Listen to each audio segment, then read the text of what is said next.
저와 함께했던 국무위원을 비롯한 여러 공직자에게도 국무총리로서 제 소임을 다하지 못한 점에 대해 송구하다는 말씀을 드립니다.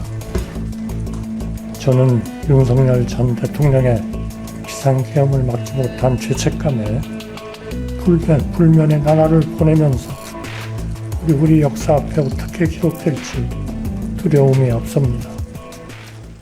예, 잘 들었습니다. 예, 피고인 이제 재판을 마치려고 합니다. 재판을 마치기 전에 이 법정에서 하고 싶은 말이 있으면 하시기 바랍니다.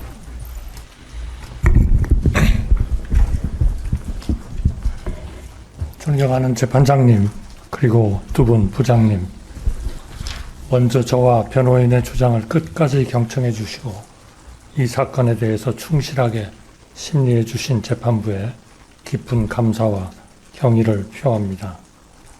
저는 1971년 대한민국 정부의 경제관료로 임관한 이래 지난 50년간 공직 생활을 해오면서 1970년대 이후 우리나라의 눈부신 경제성장과 1997년의 IMF 사태 등 우리나라 경제의 부침과 함께하는 등 대한민국 경제의 최일선에서 제 일생의 전부를 바쳐온 것을 긍지와 보람으로 여기며 살아왔습니다.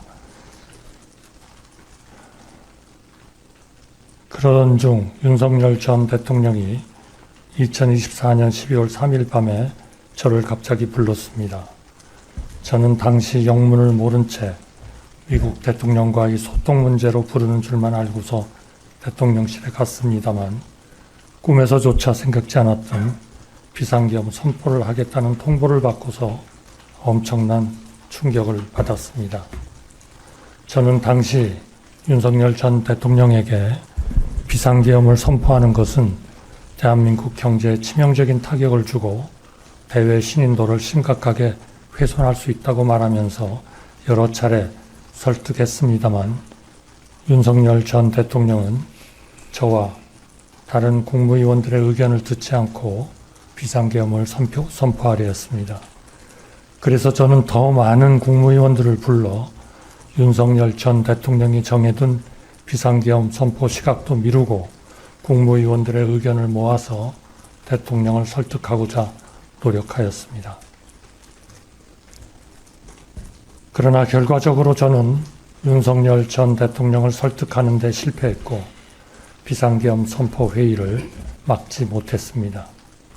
저는 당시 국무총리로서 우리 국민과 역사 앞에 무한한 책임감을 느끼면서 매 순간 자책하는 나날을 보내고 있습니다. 저는 비상계엄 직후 2024년 12월 11일 열린 국회 본회의에서 국민을 대표하는 국회의원들 앞에서 진솔한 사죄를 하였고 그 마음은 그때나 지금 이 자리에서나 한결같습니다.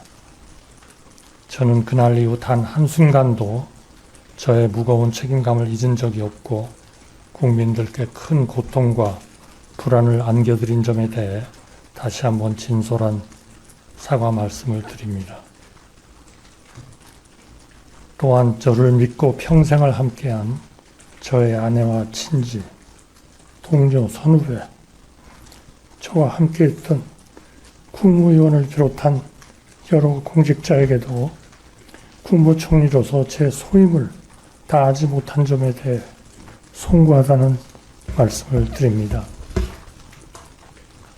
존경하는 재판장님, 그리고 두 분 부장님, 저는 윤석열 전 대통령의 비상계엄을 막지 못한 죄책감에 불면의 나날을 보내면서 우리 역사 앞에 어떻게 기록될지 두려움이 앞섭니다.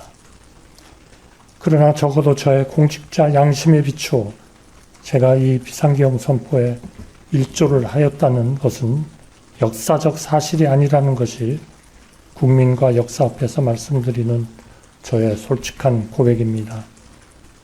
존경하는 재판부에서 저의 이러한 고백을 현명하게 밝혀주시리라 믿으며 겸허한 마음으로 재판부의 판결을 기다리겠습니다. 다시 한번 저와 변호인의 주장을 경청하여 주시고 충실하게 심리해 주신 재판부에 깊은 감사와 존경의 말씀을 드립니다. 감사합니다. 예, 잘 들었습니다. 예, 이 사건은 이제 변론을 종결하려고 하는데요. 변론 종결 앞서 몇 가지 좀 말씀을 드리면, 아까 말씀드리려고 했었는데요. 특검 측 그 피고인 신문상 5항에 증거기록 순번 594번이라고 기재를 했었는데요. 그건 아마 593번에 오기 같습니다. 그래서 그렇게 593번으로 재판부에서 그렇게 정리해서 조서 등에 기재하도록 하겠습니다. 그리고 4월 7일 이후에도 저희가 혹시 몰라서 4월 14일, 21일 공판기를 지정한 바 있는데요. 오늘 변론 종결을 하기 때문에 후속으로 지정했던 4월 14, 21일 공판기일은 모두 취소하겠습니다. 그래서 오늘 변론 종결 하려고 하는데 변론 종결하는데 이의 없으시죠? 예. 그렇게 말씀드리고요. 그 다음에 지난 기일에 그 선고를 4월 말쯤으로 말씀을 드렸었는데요. 여러 가지 재판부 사정과 또 검토할 것 등을 감안해서 저희가 한 주 정도 저 뒤로 해서 5월 7일 정도로 선고기일을 지정할까 합니다. 그래서 5월 7일을 선고기일로 했을 때 쌍방 모두 혹시 최종 변론 요지서라든지 의견서를 제출하실 게 있으면은 지금으로부터 2주 후에 제출을 해주시고요. 그게 제출이 되면은 이제 그걸 받아보시고 확인해서 혹시라도 반박하실 게 있으시면 그날로부터 일주일 내, 그러니까는 21일까지 각 쌍방의 자체 변론 요지서 또는 의견서를 제출을 할 게 있으시면은 해주시고, 그걸 받아보시고 혹시 반박할 게 있으시면은 일주 후인 28일까지 반박 서면을 제출해 주시는 걸로, 그렇게 좀 스케줄을 인식하시고 서면 등을 제출하실 게 있으시면 그렇게 좀 맞춰서 꼭 그렇게 해야 저희가 5월 7일까지 또 최종적으로 서면을 검토해서 그걸 다 반영해서 저희가 판단을 하고 검토를 해야 되니까요. 그렇게 좀 절차적으로는 그 협조를 요청드리겠습니다. 예. 예, 그러면 이 사건은 변론을 종결하고 5월 7일입니다. 5월 7일 오후 2시에 이 법정에서 판결을 선고하도록 하겠습니다. 예, 이로써 오늘 재판은 모두 마치겠습니다. 모두 수고하셨습니다.